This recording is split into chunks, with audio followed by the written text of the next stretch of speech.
quién era el rico en la parábola de el rico y Lázaro, Lucas 16.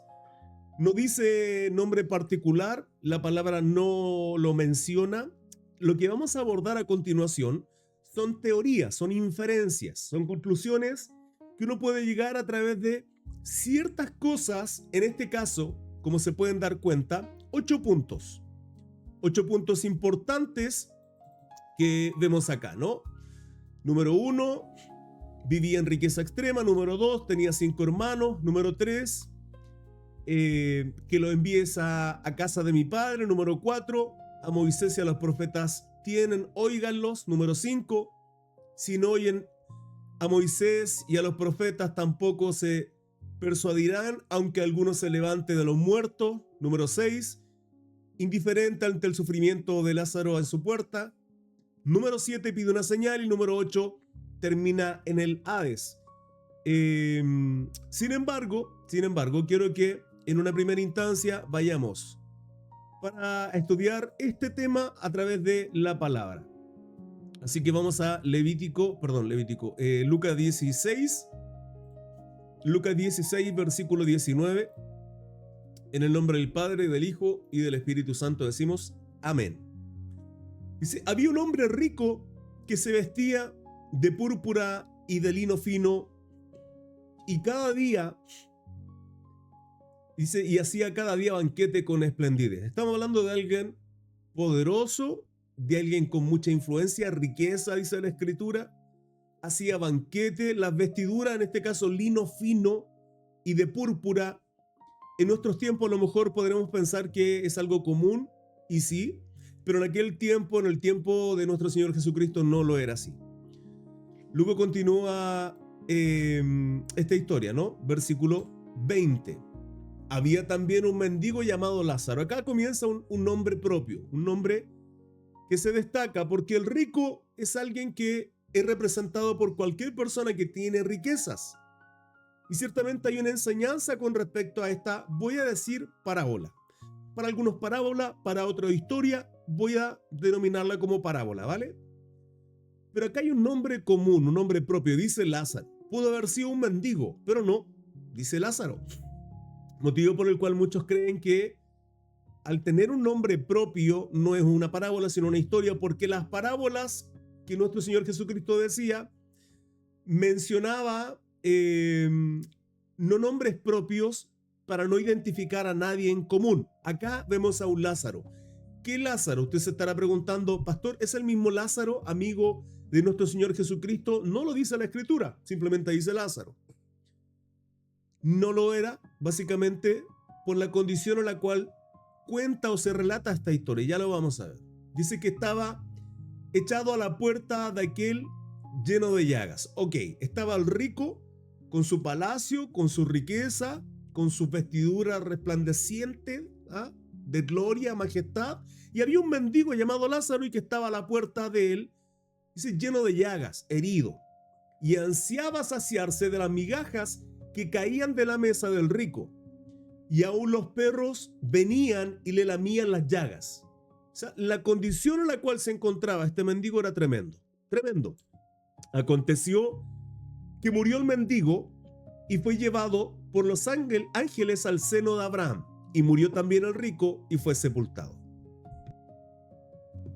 Aclaro, les recuerdo, estoy súper congestionado, estoy muy resfriado, así que si me escucha medio gangoso es por eso. Entonces acá ya nos encontramos con algo interesante. Dice, murió el mendigo y fue llevado por ángeles al seno de Abraham. Murió también el rico y fue sepultado. Acá ya nos encontramos con una enseñanza.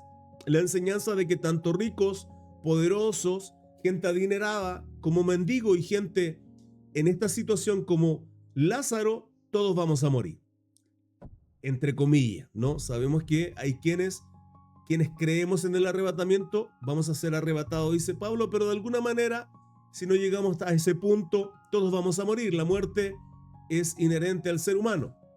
Y en el Hades alzó sus ojos, estando en tormentos, y vio de lejos a Abraham y a Lázaro en su seno. Acá nos encontramos con este rico teniendo conciencia, dice, en el Hades, en tormento, vio de lejos a Abraham y a Lázaro en su seno.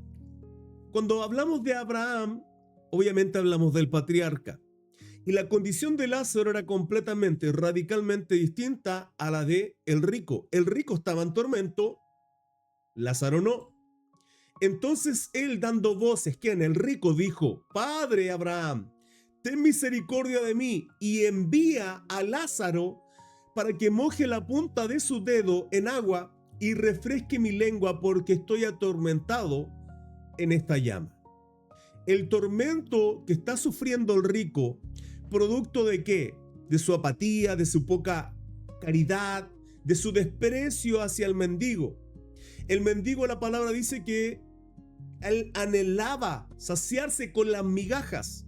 Eso significaba que el rico no tenía cero compasión, no tenía empatía por un hombre que estaba a las puertas de su hogar y que, aunque pudiendo otorgarle tan siquiera migajas, no lo hacía. Hizo y deshizo con toda su riqueza, pero el tipo no tuvo compasión por un hombre como un mendigo simple llamado Lázaro. Y acá en este tormento pide que Lázaro moje la punta de su dedo porque está siendo atormentado. Continúo 25, pero Abraham le dijo: hijo, acuérdate que recibiste tus bienes en tu vida y Lázaro también, pero dice males. Pero ahora este es consolado aquí y tú atormentado. Hay muchas enseñanzas que podemos rescatar de acá, muchas. En cada uno de los versículos hay enseñanzas poderosas para nuestra vida como cristiano, como iglesia, como creyentes. Sin embargo, lo que vamos a abordar en una primera instancia básicamente es la cuestión de ¿quién es el rico? Porque Lázaro tiene un nombre propio, un nombre común, pero el rico no lo tiene. Entonces la pregunta es: ¿quién es este rico? Seguimos. Además de todo esto, una gran cima está puesta entre nosotros y vosotros. Cuando hablamos de cima, es una especie de barranco, ¿vale? Un acantilado. Eso es una cima con S. Es diferente a una cima con C. Por lo tanto, no se puede pasar de un lado a otro. Eso nos muestra que tanto el Hades, el rico, como Abraham y Lázaro se podían ver, estaban frente a frente, pero estaban separados por un barranco, por una cima. De manera que los que quisieren pasar de aquí a vosotros no pueden ni de allá pasar acá. Vale decir, Lázaro no puede ayudarte con lo que tú estás pidiendo. Entonces le dijo: te ruego pues, Padre, que le envíes a la casa de mi padre.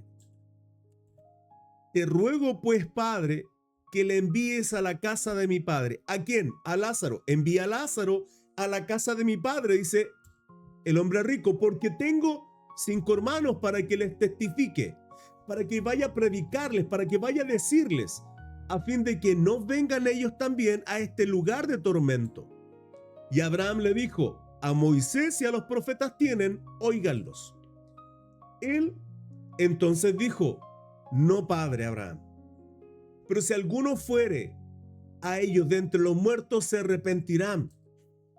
Mas Abraham le dijo: si no oyen a Moisés y a los profetas, tampoco se persuadirán, aunque alguno se levante de los muertos. Ok, y aquí vamos a comenzar a ver varios paralelos en estos 8 puntos, como le mencioné anteriormente, que la Biblia nos muestra. Cada uno de estos puntos los vamos a ver en una diapositiva que los van a ver aquí al frente mío, como se pueden dar cuenta. La conexión número 1 tiene que ver con la riqueza y el lujo. El rico, dice la escritura, que vivía en gran lujo. Vamos a asumir desde un principio que quien era el rico era Caifás. Insisto, estas son inferencias, esto no lo dice directamente la Biblia, pero vamos a encontrar paralelos que en esta simbología, en esta parábola, en esta historia que se relata, tiene mucha, pero mucha cercanía a que realmente pueda ser Caifás. Número 1, la riqueza. El rico en la parábola, dice la escritura, que vestía de púrpura y de lino fino. Número 2, que hacía, dice la escritura, banquete con esplendidez, eso es debido a todas sus riquezas, y que vivía en abundancia y lujo continuo, ¿no? Lucas 16:19, había un hombre rico que se vestía de púrpura, de lino fino y hacía cada día banquete con esplendidez. Esas son todas las riquezas, la posición que Dios le había otorgado en vida y que él gozaba, disfrutaba de esta vida. ¿Cuál es la conexión con Caifás, el sumo sacerdote? Luego de toda esta historia vamos a abordar dudas, preguntas y consultas, como por ejemplo vamos a abordar el sacerdocio. Viene también una instrucción, una enseñanza con respecto al sacerdocio bíblico y que cómo nos conduce a nosotros como iglesia y que esto finalmente nos lleva al gran sumo sacerdote que es nuestro Señor Jesucristo. Pero preguntas como por ejemplo, ¿por qué habían dos sumos sacerdotes si bíblicamente no pueden haber dos sumos sacerdotes? Siempre había uno en una condición de sumo sacerdote vitalicio, vale decir hasta que muriera. Pero en la Biblia nos encontramos en el Nuevo Testamento, en el tiempo de Cristo, nuestro Señor, que habían dos sumos sacerdotes. Acá Caifás era sumo sacerdote, según Juan 18:13, no dice la Escritura, y le llevaron primeramente a Anás, porque era suegro de Caifás, que era sumo sacerdote aquel año. Entonces tenemos a Anás, que era el suegro de Caifás, Caifás siendo sumo sacerdote, pero Anás también era sumo sacerdote. Ya vamos a ver el por qué. Caifás en este caso y la conexión que hay con el rico es que, número uno, como sumo sacerdote pertenecía a la élite religiosa y económica. Los sacerdotes tenían mucho dinero, tenían mucha riqueza. Los sumos sacerdotes tenían ingreso del templo y además el del sistema religioso. Y vivían con poder e influencia y privilegios exclusivos. Además, sin mencionar que se prostituían además con el Imperio Romano. De hecho, esa es la respuesta de por qué habían dos sumos sacerdotes en aquel entonces. El correcto, en términos legales, a través de la Escritura, era Anás. Y Caifás había sido elevado a este cargo como sumo sacerdote por el Imperio Romano. Continuamos con el segundo punto. Ya vemos que este primer punto tiene que ver con el rico y su esplendidez, Caifás y sus riquezas como sumo sacerdote. Conexión número 2. El rico menciona 5 hermanos. Dice en Lucas 16, 27 y 28, ¿no? Dice, te ruego pues, padre Abraham, que le envíes a la casa de mi padre porque tengo 5 hermanos. El rico tiene 5 hermanos que también están en peligro de ir al lugar de tormento. ¿Qué es lo que deseaba el rico? Que sus hermanos no pasaran por ese lugar de tormento. Esperaba que Lázaro fuese enviado por Abraham a hablarle a sus hermanos, 5 hermanos, no 4, no 3, pudieron haber sido 2, no, dice la Escritura que eran 5 hermanos.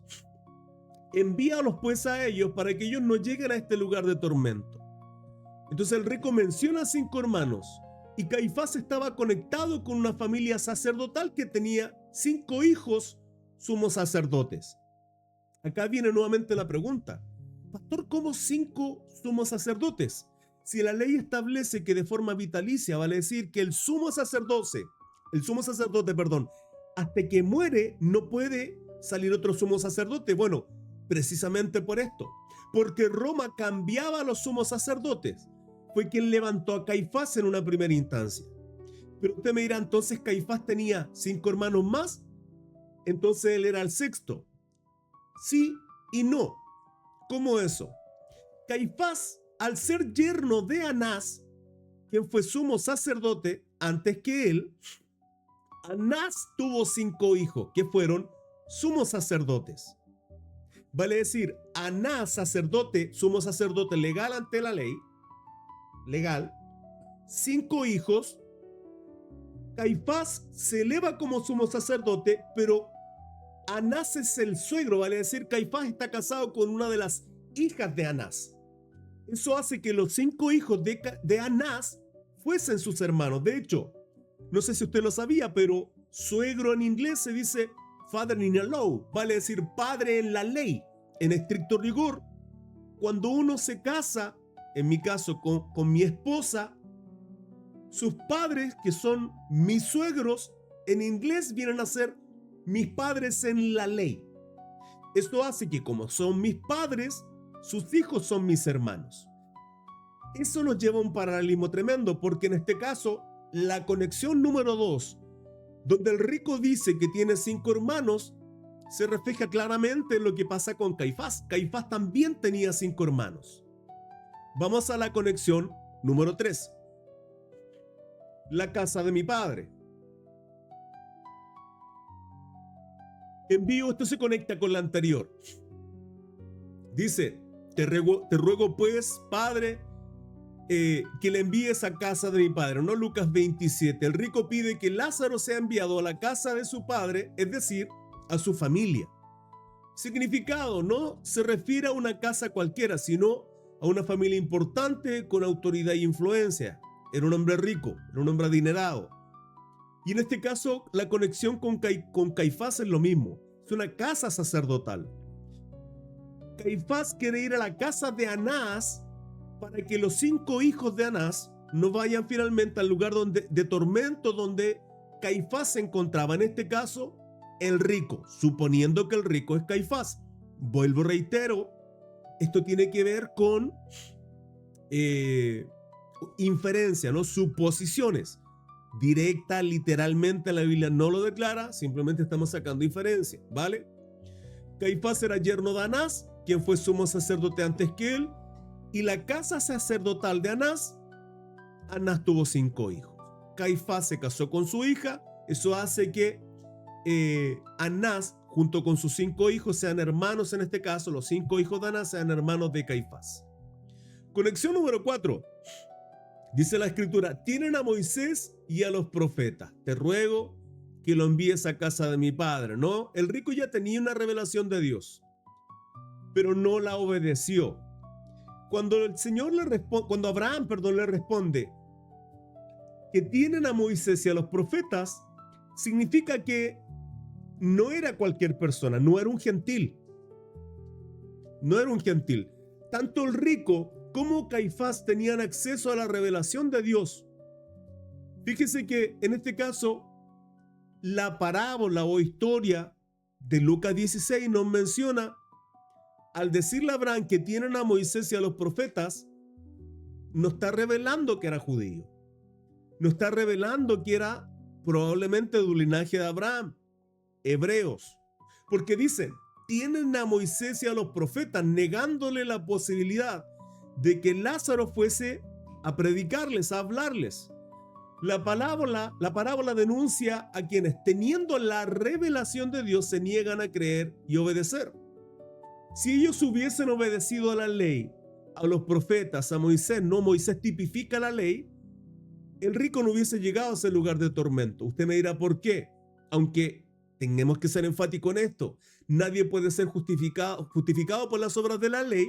Ciertamente, la palabra en términos legales le demandaba a quienes eran ricos que se preocuparan de los pobres, de los necesitados, de los mendigos como Lázaro. Ahora, esta conexión que hay con Caifás es exactamente igual. Caifás viene de una familia sacerdotal.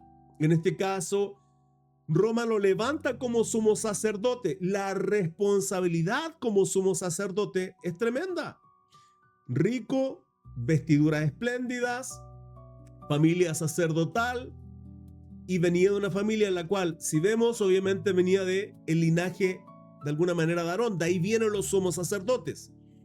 Ahora, en la historia de Caifás y los líderes religiosos, como sumo sacerdote, Caifás era guardián y conocedor de la ley, tenía acceso a los profetas y a las escrituras que anunciaban el Mesías. Aún así rechazó a Jesús y el cumplimiento de todas las escrituras. ¿Qué pasa con los fariseos? En un momento, de hecho, el Señor los reprende, ¿no? Más allá de Mateo 23, donde les corrige, les exhorta fuertemente, el Señor les reprende diciéndole, ustedes son capaces de mirar al cielo y ver las nubes y decir que va a llover, ver la temporada como si es que va a haber lluvia y tormenta, pero no fueron capaces de ver el tiempo de su visitación. O sea, eran personas que eran religiosos simplemente, no amaban ni tenían en el corazón a Dios, a Jehová, y se habían apartado. Es exactamente lo que pasaba con el rico. En este caso, Caifás, junto con los sumos sacerdotes o los sacerdotes, los fariseos, los religiosos de la época, eso es lo que tenían, ¿no? Adoraban a Dios de labios, pero su corazón estaba completamente lejos de él. Conexión número 5. Si alguno se levantare de los muertos. El rico pide una señal extraordinaria, pero Abraham advierte que aunque alguien resucite, no creerán. Y esto es lo tremendo, porque esto finalmente se cumple con Lázaro y además con Jesús. En la parábola, el rico pide una señal. Te ruego, versículo 27-28, pues, Padre, que le envíes a la casa de mi padre, porque tengo 5 hermanos, para que les testifique, para que no vengan ellos también a este lugar de tormento. Pero la respuesta de Abraham fue: si no oyen a Moisés y a los profetas, si no quieren obedecer la ley, ni tampoco los profetas, tampoco se persuadirán, aunque alguno se levante de los muertos. Lucas 16:31. La revelación que tienen, vale decir, la ley y los profetas, Moisés y los profetas, es suficiente. Ya con eso basta. Tienen que creer, tienen que ser obedientes, aunque no la entiendan. Pero ¿qué pasa con ellos? ¿Qué pasó con el rico? ¿Qué pasó con los fariseos? Exactamente lo mismo. Simplemente la obedecían para aparentar que amaban a Dios, pero en realidad su corazón estaba lejos.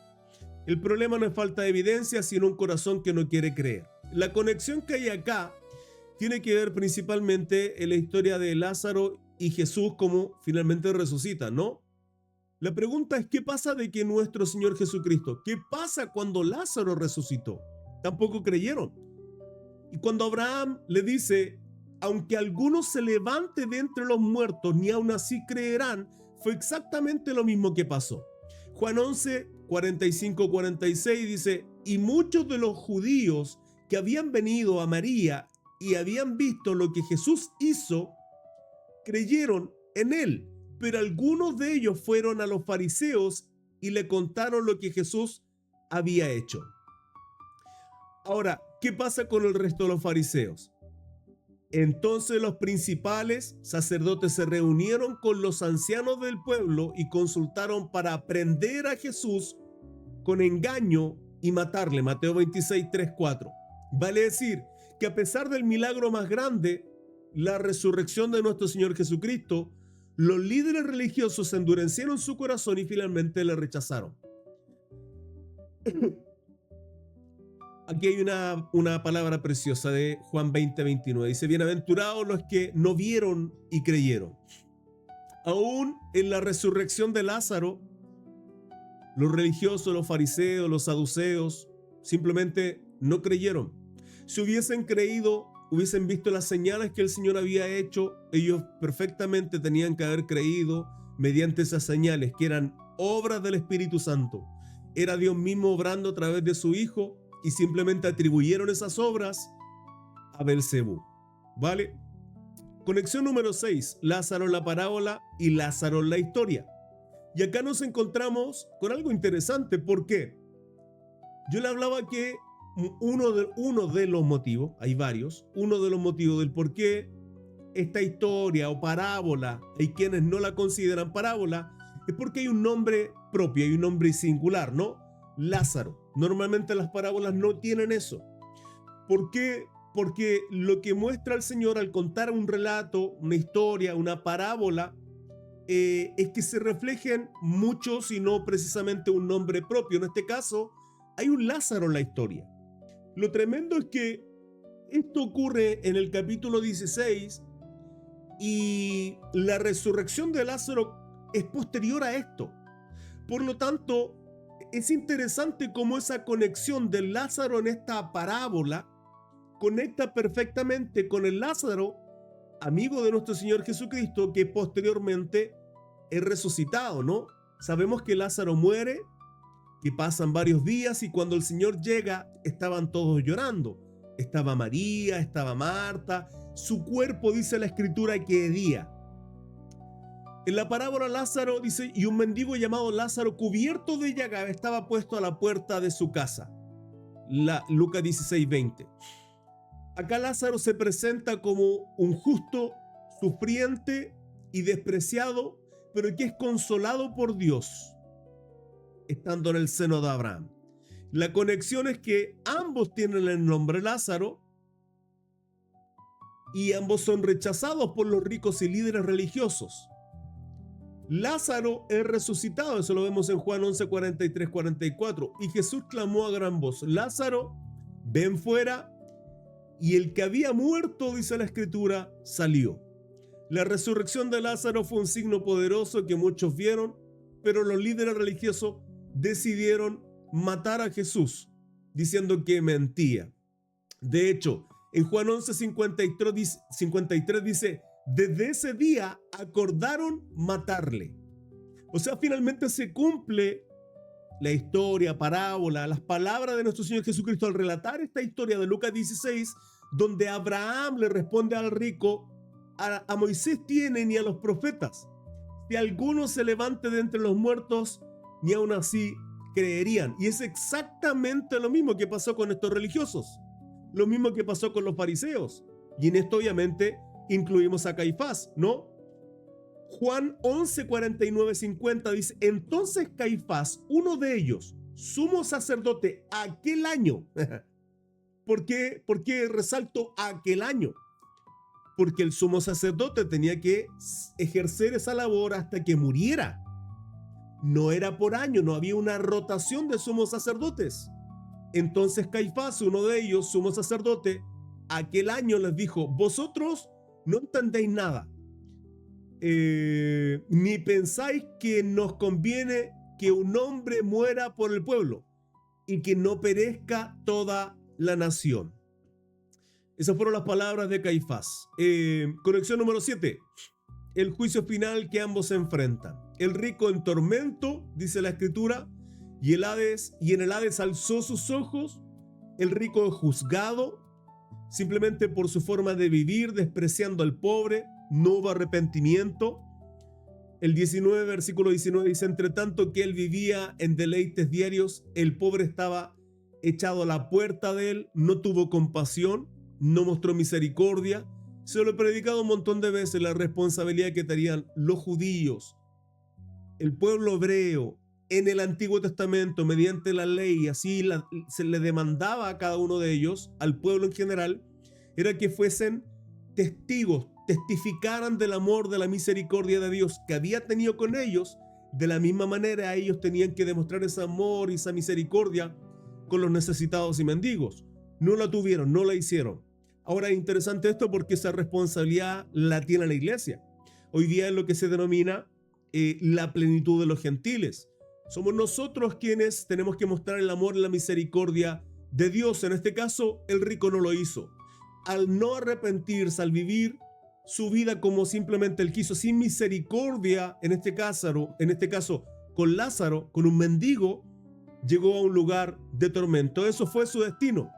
La conexión que hay entre el rico en la parábola y en la historia en Caifás. Entonces Caifás, versículo 49, 50 de Juan 11 dice, entonces Caifás les dijo, vosotros no entendéis nada. Y desde ese día acordaron matarle. Es interesante esto porque acá se cumple, o más bien no se cumple, uno de los mandamientos que tenían que cumplir, principalmente que era el no matarás. O sea, no estamos hablando de uno de los 613 preceptos de la Torá, sino directamente uno de los mandamientos directos que Dios les dio al pueblo judío. Los 10 mandamientos entregados en tablas de piedra a Moisés y Moisés al pueblo judío, y que era ley para el pueblo judío, en exclusiva para el sacerdote o sumo sacerdote, en este caso Caifás, era no matar. Y ese no matar tiene que ver con la inclinación del corazón, con la decisión, con la conciencia de querer matar a alguien. Vale decir, no puedes matar por matar, no puedes ir y asesinar a alguien tomando injusticia en tus manos, porque Jesús no había hecho nada. Simplemente Caifás decidió asesinar, matar a Jesucristo. Y eso es de condenar. Lógicamente va a condenación, ¿no? Rechazó, condenó y promovió la muerte de Jesús. Le entregaron para que fuera crucificado y él, habiéndole azotado, le entregó para que fuera crucificado. Esto está en Mateo 27, 26. Y finalmente su destino queda en las manos de Dios y de su juicio. Romanos 14, 12. Él también dará cuenta delante de Dios. Cada uno de nosotros como sacerdote, como también Caifás, en este caso, los sacerdotes, los fariseos, el Sanedrín que finalmente entregó a nuestro Señor Jesucristo. Y la última conexión, punto número 8, que finalmente es una lección para todo y cada uno de nosotros. La parábola y la historia tienen el mensaje tremendo, que es: Dios exalta al humilde y justifica al que confía en él. En la parábola, el rico en esta historia, parábola, ¿no?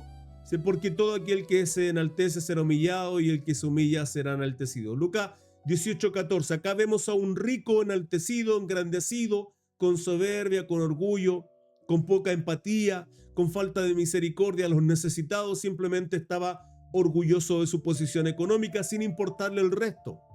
La palabra nos dice que el que se enaltece será humillado. Por otro lado, el pobre se humilla, confía en Dios y es exaltado. El pobre podía haber estado robando, el pobre podía haber estado buscando ilegalmente, haciendo cosas para poder alimentarse, pero la Biblia no muestra eso. La Biblia muestra un hombre lleno de llagas, queriendo, anhelando saciarse con las migajas de este hombre rico, adinerado, y simplemente en esa condición finalmente muere, ¿no? Se enaltece el rico, confía en sus bienes, pero finalmente es humillado, a diferencia del pobre, que humillado finalmente por Dios es enaltecido y consolado en el seno de Abraham. En la historia, Lázaro resucitado y muchos de los judíos que habían venido a María y que habían visto lo que Jesús hizo, creyeron en él, motivo por el cual obviamente nuestro Señor Jesucristo hace resucitar a Lázaro. Estoy hablando de su amigo. Como hay un Lázaro en la parábola, también en la historia hay un Lázaro. Por eso digo que conecta tremendamente cada punto, tanto la parábola como la historia bíblica y la resurrección de Lázaro.